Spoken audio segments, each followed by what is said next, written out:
Fotosintesis adalah proses menghasilkan karbohidrat dari bahan karbon dioksida dan air. Dalam proses ini dibutuhkan cahaya sebagai sumber energi. Reaksi fotosintesis terjadi dalam dua tahap.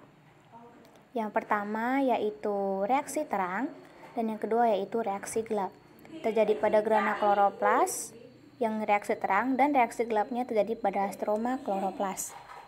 Reaksi terang disebut reaksi terang karena dapat terjadi kalau ada cahaya. Nah, reaksi terang dibagi menjadi dua yaitu siklik dan non-siklik. Pada reaksi non-siklik yang pertama yaitu di sini ada fotosistem 1 dan yang kedua yaitu fotosistem 2. Fotosistem merupakan reaksi terang di mana fotosistem akan menyerap energi dari matahari ketika cahaya datang. Ketika cahaya datang, fotosistem itu nanti akan menyerap energi dari cahaya yang menyebabkan elektron pada fotosistem 1 akan terlepas dan ditangkap oleh aseptor primer. Setelah aseptor primer menangkap elektron, dia akan melepaskan kembali elektron itu dan ditangkap oleh ferrodoksin, disingkat Fd. Kemudian ferrodoksin akan melepaskan elektron itu dan ditangkap oleh NADP+ reduktasi. Elektron akan digunakan oleh NAD+ reduktasi untuk membentuk NADPH.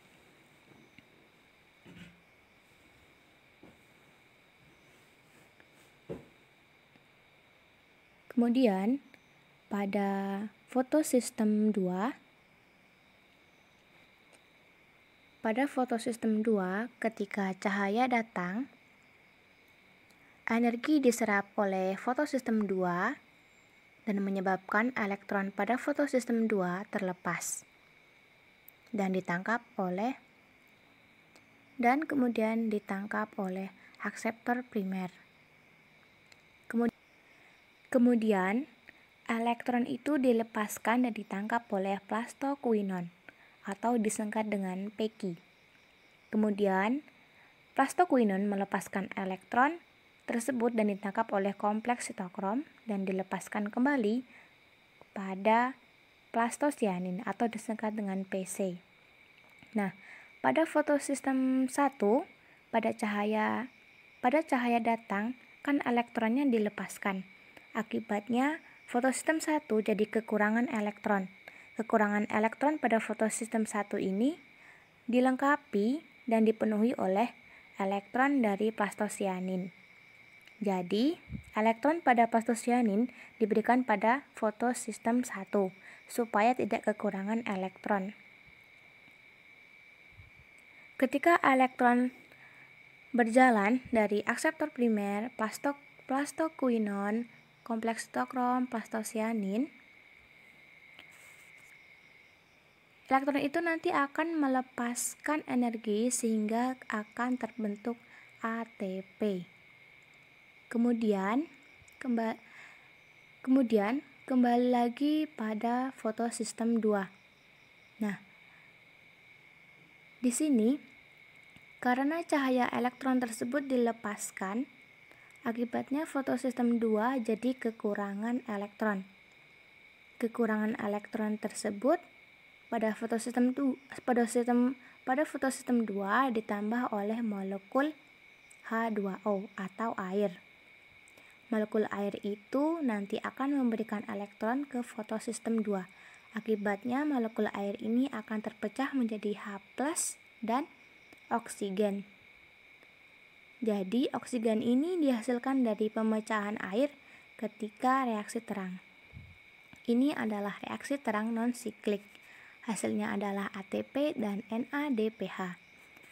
Kedua ini nanti akan digunakan dalam proses reaksi gelap fotosintesis.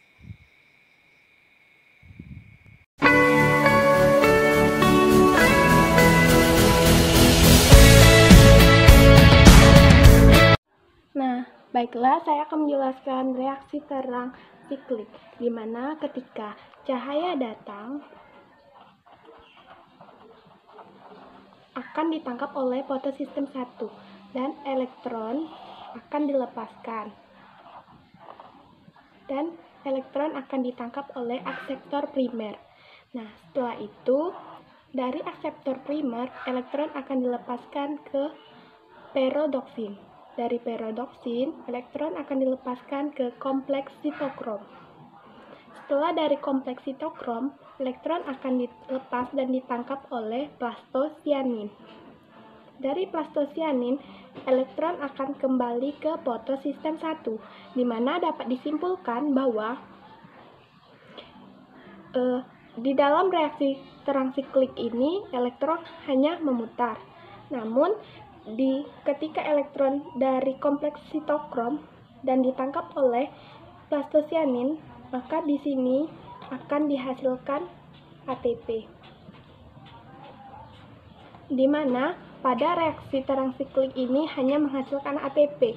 Dan ketika reaksi terang siklik ini terjadi, maka reaksi gelap berarti membutuhkan ATP. Dan ini hanya terjadi di fotosistem. Baiklah, saya akan menjelaskan tentang reaksi gelap atau siklus Kelvin.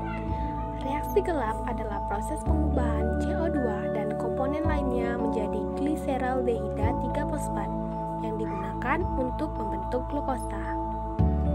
Tahapan fotosintesis yaitu ada dua. Yang pertama reaksi terang dan yang kedua adalah reaksi gelap. Nah, pada reaksi terang akan menghasilkan ATP dan NADPH. Nah, ATP dan NADPH ini yang akan digunakan dalam reaksi gelap. Reaksi gelap, di mana proses terjadinya di stroma klorofas. Dan pada reaksi gelap terjadi 3 tahap, yaitu fiksasi, reduksi, dan regenerasi. Di mana proses pertamanya adalah 3 molekul CO2 disatukan dengan 3 molekul ribolosa bifosfat akan diubah menjadi 6 molekul 3 fosfogliseral. Nah, tahap ini disebut fiksasi dan dibantu oleh enzim Rubisco. Selanjutnya, 6 molekul 3 fosfogliseral akan diubah menjadi 6 gliseraldehida 3-fosfat. Nah, dalam pengubahan dibutuhkan 6 ATP. Ketika 6 ATP digunakan akan menjadi 6 ADP. Selain itu juga dibutuhkan NADPH. Nah, ketika NADPH diubah dan digunakan akan menjadi NADP plus ditambah H+. Nah, pada tahap ini disebut reduksi. Selanjutnya, 6 molekul gliseraldehida 3-fosfat akan satu molekul keluar ini sebagai hasil dari reaksi gelap. Namun, 5 gliseraldehida 3-fosfat akan diubah kembali menjadi 3 molekul ribosa bifosfat. Nah, pada tahap pengubahan ini dibutuhkan 3 ATP. Ketika 3 ATP digunakan akan menjadi 3 ADP. Dan tahap inilah yang disebut regenerasi.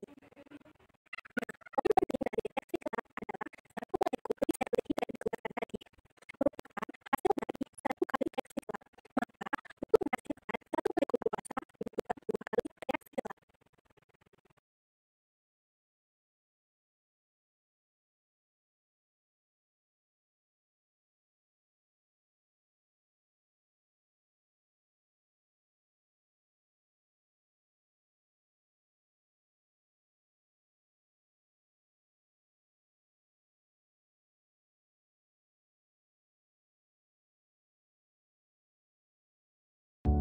Tumbuhan dibagi menjadi 3 jenis berdasarkan model fotosintesis yang terjadi, yaitu tumbuhan C3 dengan contohnya padi, tumbuhan C4 dengan contohnya jagung, dan tumbuhan CAM contohnya yaitu nanas.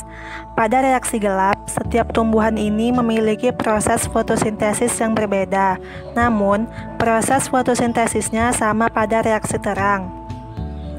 Baiklah, kita selanjutnya akan membahas tentang reaksi fotosintesis pada tumbuhan C3. Ketika reaksi gelap, CO2 akan ditangkap dan disatukan dengan molekul ribulosa bifosfat atau RUBP. Gabungan dari CO2 dan RUBP ini akan membentuk 3 fosfogliserat. 3 fosfogliserat merupakan molekul dengan 3 atom C. Oleh karena itu, tumbuhan ini disebut dengan tumbuhan C3. 3 fosfogliserat kemudian diubah menjadi beberapa gliseraldehida 3-fosfat. Satu dari gliseraldehida 3-fosfat akan keluar dan membentuk glukosa. Sedangkan gliseraldehida 3-fosfat yang lainnya akan diubah kembali menjadi RUBP.